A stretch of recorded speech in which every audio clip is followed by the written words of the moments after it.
Isso inclui o escaneamento da íris e um pagamento inicial que pode chegar aí a R$ 740. Mas enquanto muitos veem uma oportunidade, especialistas em segurança digital acendem o alerta. Será que esses dados estão realmente protegidos?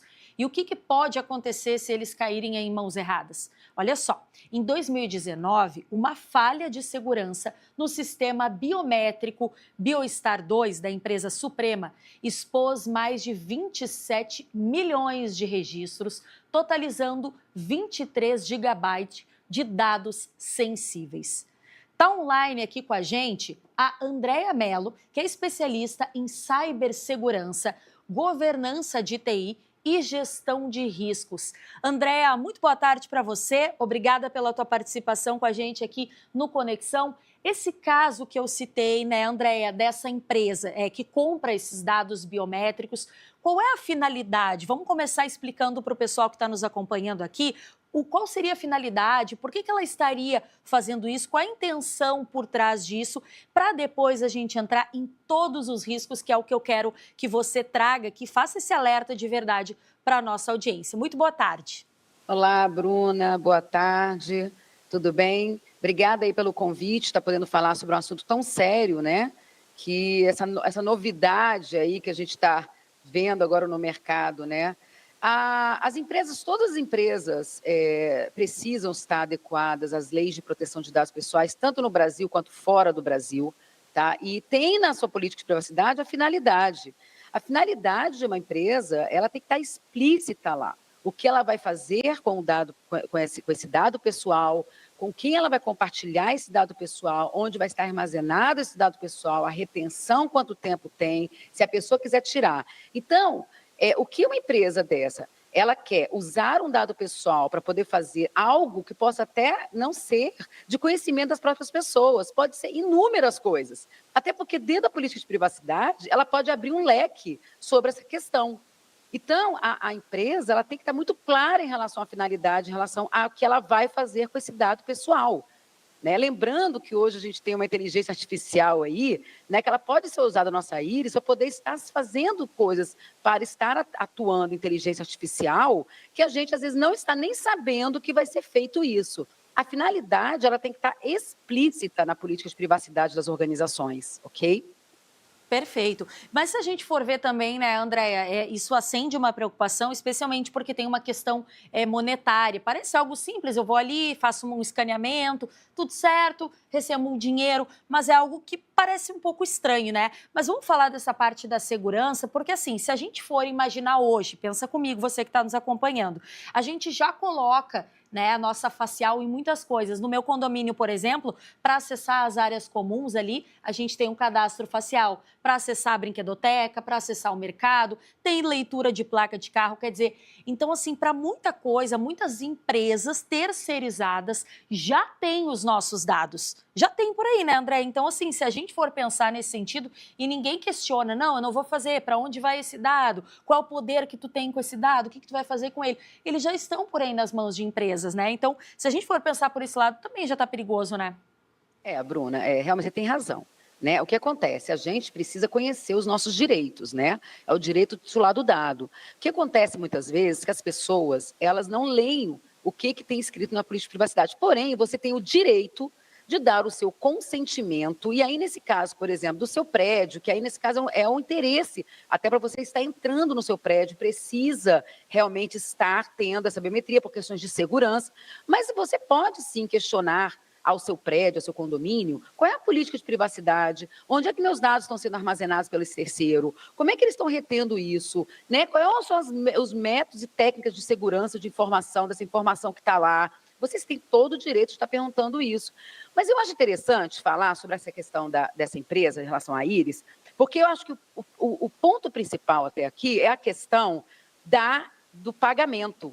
Sabe, o pagamento, inclusive eu queria dar uma informação agora, a ANPD, que é a Autoridade Nacional de Proteção de Dados, ela suspendeu esse pagamento, porque a ANPD está desde 2024 já olhando esse caso, já está observando esse caso.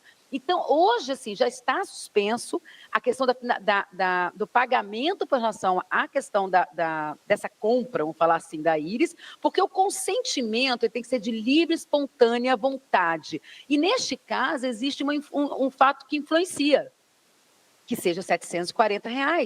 Imagina para quem precisa e não conhece sobre esses riscos, né? Então, a NPD já está no site dela falando que foi suspenso isso e que eles já estão, na área de fiscalização, já está vendo isso, sim, muito de perto desde o ano passado, tá ok?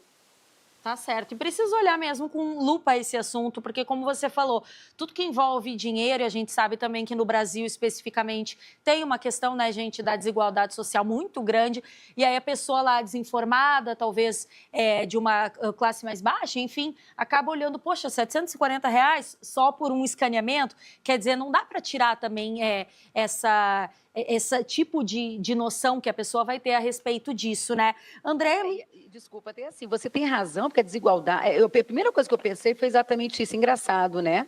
Por questão da desigualdade. Você imagina uma pessoa que ganha R$ 200, que está ali, né, às vezes, com um dinheiro tão... E, de repente, vem uma proposta que deve ganhar R$ 740 para poder mostrar... Então, não tem noção do risco disso, né? Que é o dinheiro, tá? Então, vem um órgão que é a responsabilidade dele, da NPD, nesse caso, da proteção ao cidadão. E é isso que ela está fazendo agora.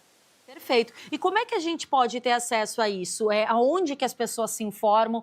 Porque também quando a gente fala dessa lei de proteção geral de dados, talvez aí é um universo que para a população comum, que não entende muito de tecnologia, dessas questões online, a pessoa pensa, tá, mas aonde que eu busco? Que lei é essa? Então, onde é que isso está acessível para os consumidores, para a população em geral, que talvez não tenha muito esse conhecimento de TI e tudo mais, Andréia? Legal você falar sobre isso, porque eu falo muito disso, sabe, Bruna? Até quando eu falo muito para as empresas, por exemplo, eu falo sempre que tem a ponta, sabe? Tipo um banco, uma empresa de telecomunicações, uma farmácia, né? Que estão com as lojas na rua. Quem está lá comprando é um cidadão comum, que não tem conhecimento disso. A gente que trabalha com isso, a gente está vivendo isso no nosso dia a dia. Mas, realmente, o cidadão comum, o cidadão que está ali no dia a dia, ele não conhece sobre isso. Mas vocês podem pesquisar, e é muito importante isso, sabe? Lá no Google, entra Lei 13.709. Está lá, você pode ler a lei e seus direitos, tem lá os direitos dos titulares de dados. Quais são os seus direitos? Lei 13.709. Você também pode entrar no site da ANPD, Autoridade Nacional de Proteção de Dados. Lá tem todas as informações que você precisa. Lá você pode mandar uma dúvida, algo para a agência também, apesar que eles respondem dúvidas gerais, entendeu? Mas lá tem a informação, né? E outra coisa também, né? Lá, em qualquer momento que vocês se sintam incomodados em relação a dar o seu dado pessoal, que se sinta, né, invadido por algum momento, você tem o direito, sim, de pedir a política de privacidade da empresa, porque, afinal de contas, todas as empresas no Brasil precisam estar adequadas à lei de proteção de dados, tá ok? Então, isso é importante o cidadão saber disso. As lojas que têm lá bancos, né, que telecomunicações, precisam entender que tem que chegar na ponta. Porque seus vendedores, os atendentes, precisam entender o que é uma lei de proteção de dados, para simplesmente ficar repetindo coisas que eles nem sabem o que é, né? Então, isso é tão importante, muito importante, eu falo isso todo dia. É verdade, né? É um assunto importante mesmo. E faz parte do universo de todos nós, não é algo que está só para quem trabalha com tecnologia. Muito pelo contrário, porque hoje em dia o pagamento, né? A gente, por exemplo, no iPhone, tu compra um aplicativo, só dando 2 cliques na lateral do celular, faz reconhecimento facial, consegue baixar e comprar um aplicativo, né? Falando especificamente, você fez uma observação bacana, André, eu quero pegar um gancho disso para te fazer a próxima pergunta. Como é que está essa questão no Brasil? A nossa legislação geral de proteção de dados, como é que isso é fiscalizado no Brasil? É feito com rigor, não é? Como é que é essa questão? Olha, Bruna, eu entendo assim, a lei, é uma lei, quando a gente começou a falar de proteção de dados, assim, eu falei dela lá em 2008, 2009, no qual eu fui convidada, na época, pelo GSI, pelo Gabinete de Segurança Institucional, pelo assessor, e falamos sobre outros países que já tinham isso, principalmente lá em 2008, 2007, 2008.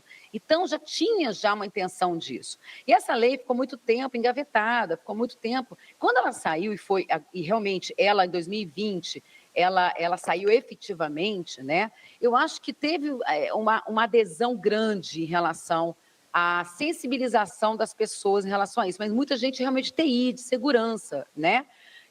Nós que trabalhamos com isso, eu sempre falo, nós temos o dever de falar sobre esse assunto. Nós temos o dever de informar as pessoas. No Brasil, acredito eu que está numa fase de amadurecimento. Eu acho que a NPD está melhorando muito em relação à sua atuação, à sua relação à fiscalização, a sua questão de pessoas que estão ali dentro envolvidas, sabe? A gente vê no LinkedIn, pessoas que estão envolvidas com isso, sempre trocando informações, sempre falando sobre esses assuntos. O importante agora é isso chegar na população, que eu acho que falta é isso, dessa situação chegar na conscientização da população. E as empresas levarem realmente isso a sério. Você não pode pegar um CPF, eu vou comprar um remédio, eu tenho que dar um CPF para poder gerir um desconto fantasioso.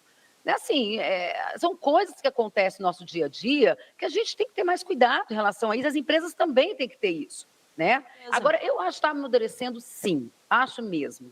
Bom, você falou disso do CPF, eu te pergunto, para se proteger, né? Quer dizer, esse caso dessa empresa, a gente já entendeu que fica muito estranho, né? Um pagamento em troca de informações do rosto, mas que outras informações, Andréa? Como é que a população pode se proteger nesse sentido, mas também não entrar numa bolha? Porque tem muita coisa, como eu disse, precisa, agora está tudo sendo automatizado. Eu dei o exemplo lá no meu condomínio, não tem mais dedo, não tem mais senha, é rosto. Então, como é que a gente pode se proteger para saber se é uma empresa séria, que a gente está dando os nossos dados ou não é? Eu acho que a primeira coisa, assim, olha o site da empresa, dá uma olhadinha se ela tem uma política de privacidade, vê se ela tem algumas políticas de segurança, vê se não é uma empresa qualquer, né? Eu acho que é importante falar disso, porque, assim, a pessoa tem que ler também, tem que se informar. Existe uma responsabilidade também do cidadão, do usuário, vamos falar assim, né? Que você tem que olhar também o que você está fazendo. A gente tem que se proteger, eu sempre falo assim, precisa ter uma proteção de autenticação de duplo fator, de múltiplo fator. As pessoas precisam lá, todas as ferramentas possuem isso, é só procurar, é só se informar. Em relação à questão de você dar o seu CPF ou dar outro dado, eu sou uma pessoa muito crítica em relação a isso, né? Então, se eu vou fazer uma compra numa loja e vou passar no meu cartão de débito, por que eu tenho que dar o meu CPF? Eu estou pagando, não tenho por que dar meu CPF. Não, mas para a gente poder fazer um cadastro. Desculpa, eu tenho o direito de não querer fazer um cadastro. E ok, ela tem que aceitar porque é um direito meu de não querer dar. Até porque as empresas ainda pegam meus dados e ficam me mandando propaganda que até isso é proibido pela legislação de você utilizar para outra finalidade, né? Então, eu sou muito crítica em relação a isso. Eu acho que começar o cidadão, né, ficar mais crítico em relação ao que é seu de direito, que é o seu dado pessoal. Do outro lado, André, o que de pior, então, pode acontecer uma vez que a pessoa fornece esses seus dados, né? Falando aqui da questão facial, da íris, do olho, enfim. O que de pior pode acontecer uma empresa que tem em mãos esse reconhecimento facial de uma pessoa? O que ela poderia fazer, o que mau uso que essa poderia fazer dessas informações? Assim, a pessoa, você colocar a sua face, a sua íris, entendeu? Você começa a ter, essa empresa pode ter acesso a algumas informações que ela não deveria ter acesso, mas se ela tem essa íris, ela pode, até falando mais uma vez, usar a inteligência artificial para poder prejudicar pessoas, senão fazer um mau uso disso.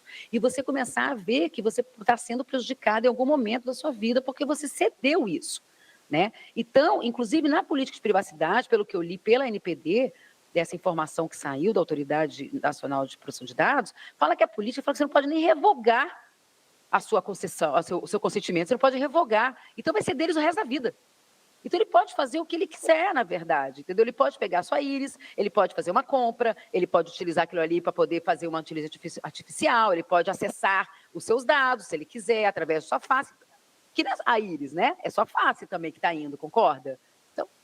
Inúmeros riscos, inúmeros riscos. E hoje em dia a gente nem conhece, eu acho, todos os riscos, né, André? Porque com a inteligência artificial as coisas têm mudado tão rápido, numa velocidade quase assustadora, que quando a gente pensa que não há limites, a inteligência artificial vem e supera aquele limite, tanto para o bem, né, gente, quanto a gente mostra aqui quantas coisas na medicina, por exemplo, que são possíveis graças à inteligência artificial, enfim, mas nesse tipo de coisa também, quer dizer, então a gente tenta aqui mensurar, mas talvez o que a gente está falando aqui daqui a um ano já pode ser até pior, né, André? A gente pode conversar e já ter essas provas do que de fato já aconteceu. Mas o fato é que a gente tem que realmente cuidar esse alerta que a gente fez aqui com a Andréia Mello, que é especialista.